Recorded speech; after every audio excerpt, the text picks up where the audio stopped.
And good morning everyone. আমরা বকখালি এসেছি আজকে একটা উইকেন্ড ট্রিপে। এই হোটেল বিচ বাংলোতে উঠেছি। এই যে সামনে আমাদের সনেট রাখা রয়েছে, এই সনেটে করে সবাই মিলে চলে এসেছি। আসার ভিডিও করার ইচ্ছা ছিল, কিন্তু ড্রাইভ করার চক্করে আর পেরে উঠিনি। ট্রাই করছি প্রথম এরকম ভিডিও বানিয়ে ইউটিউবে আপলোড করব, নিজেদেরও স্মৃতিচারণ হবে সেই ইচ্ছায়। তো এই সমুদ্র সমুদ্র সৈকতের সামনেই বিচ বাংলো রিসর্ট, বাংলোটা দেখাবো ভালো করে। এখানে এসেছি, দেখতে থাকুন। পৌঁছেই আমরা চলে গেছিলাম বিচের ধারে। বিচে গিয়ে সমুদ্রের জলে খানিকক্ষণ লাফালাফি করে আমরা একটু রেস্ট নিয়ে লাঞ্চ করে চলে গিয়েছিলাম 3টে পয়েন্ট সাইট সিইং করতে একটি টোটো নিয়ে। আমি গিয়েছিলাম বেনফিশের বন্দরে।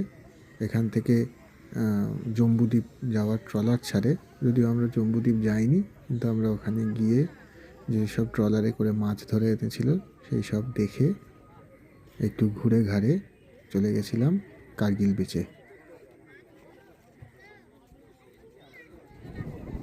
এসে গেছি কার্গিল বিচে। এখানে সানসেট খুব সুন্দর দেখা যায়। সেই কার্গিল বিচে এখন রয়েছে।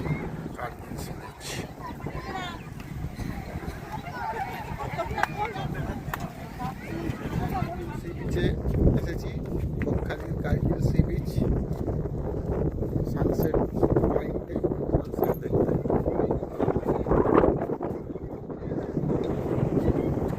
সুন্দর হাওয়া দিচ্ছে।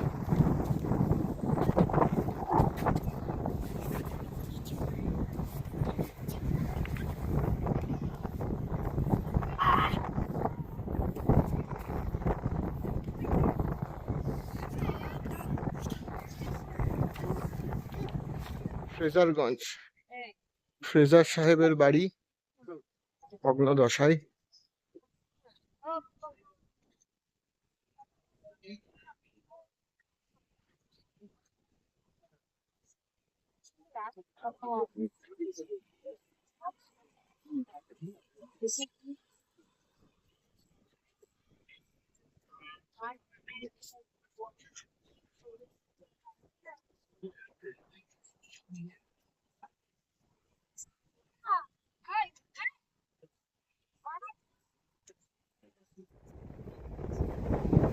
এই সমুদ্র এত দূরে আছে এখন, যেহেতু জোয়ার শুরু হয়ে গেছে বন্ধু।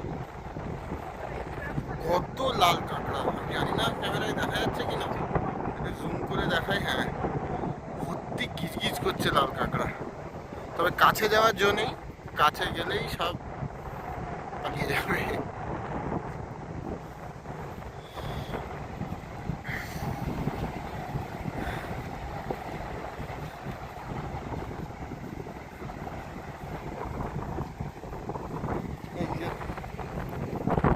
ছেলে তার কোনো ক্লান্তি নেই, উৎসাহে খামতি নেই।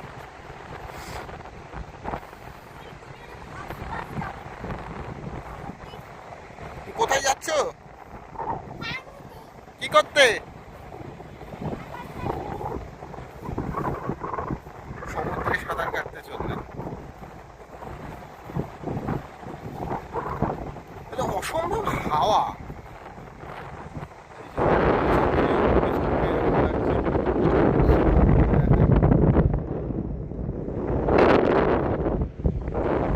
বেশ ভালো লাগছে, একদিনের জন্য, এক রাতের জন্য বেশ সময় কাটানোর জন্য সুন্দর জায়গা। আমরা গতকাল ওই ফ্রেজারগঞ্জ, কার্গিল বিচ এগুলো ঘুরেছি। কালকে অনেক সকাল সকাল বেরিয়ে এসেছি, খুব ক্লান্ত ছিলাম।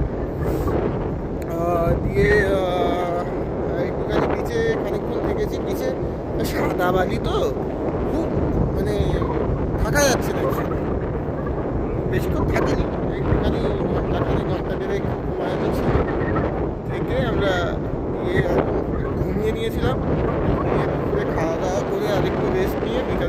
গেছিলাম ওই কার্গিল বিচ আর কার্গিল বিচে সানসেট পয়েন্ট দেখলাম। এখান থেকে টোটো পাওয়া যায়, আমি আর গাড়ি নিয়ে বেরোইনি, কোথায় রাখবো না রাখবো ঝামেলা। তার থেকে 300 টাকা দিয়ে একটা টোটো বুক করেছিলাম, 3টে পয়েন্ট দেখিয়ে দিল, 5টা পয়েন্ট দেখালে 500 টাকা, 3টে পয়েন্ট দেখালে 300 টাকা।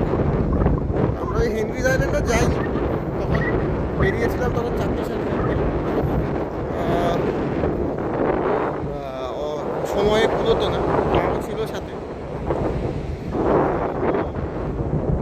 ওই বেনফিশের যে ইয়েটা আছে, বন্দরটা আছে যেখান থেকে আর কি জম্বুদ্বীপ যাওয়ার ইয়ে ছাড়ে, ট্রলার ছাড়ে, ওখানে মাছ টাছ নিয়ে এসেছিলো, সেইগুলো দেখলাম।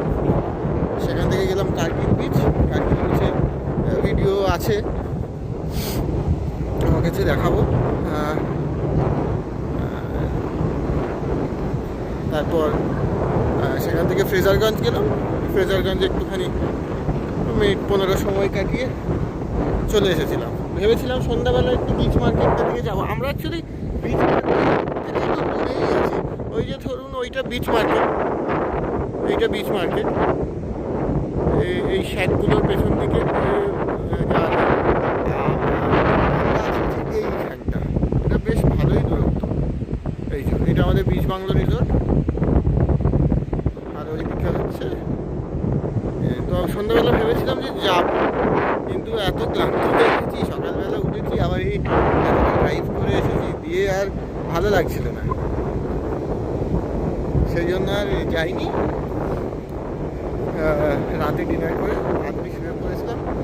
আজকে ভোরবেলা সকালে উঠবো, গেলাম ওইখানে চাটা খেলাম, থাকলাম, খেয়ে আবার রুমে ফিরে এলাম।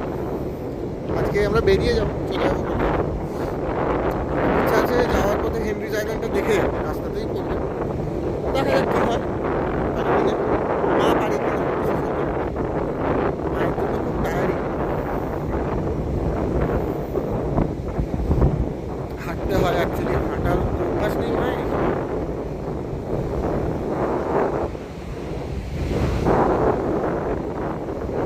এখানে সমুদ্রে ভালোই ঢেউ আছে, কিন্তু যখন এগিয়ে চলে আসছে জোয়ারের সময় অতটা ঢেউ নেই, যেটা যতটা ইয়ে আছে হালকা, কোথাও বেশি কোথাও কম।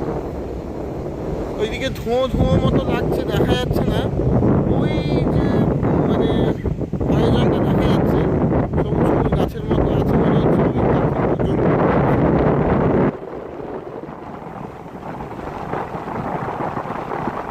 কালকে আমাদেরকে বললেন ওইটা হচ্ছে জম্বুদ্বীপ। এই যে আমার ছানার কাণ্ড, জামা খুলে ফেলেছে।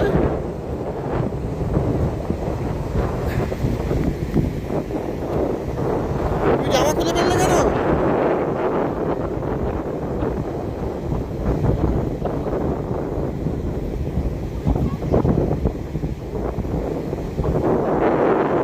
ঠিক আছে, যাই একটু পারবো ভাই,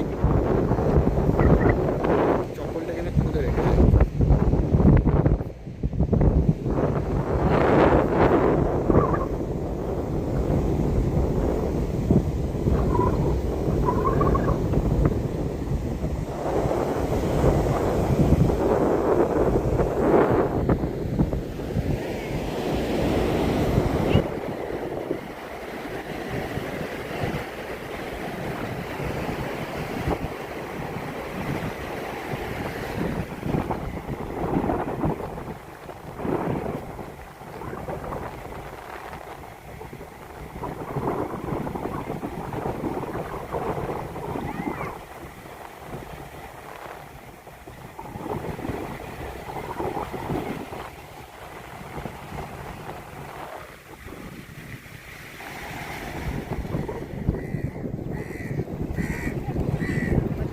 এবার ফেরার পালা, তাই সমুদ্রকে একবার শেষ বিদায় জানিয়ে আমরা বেরিয়ে পড়ব বাড়ির উদ্দেশ্যে।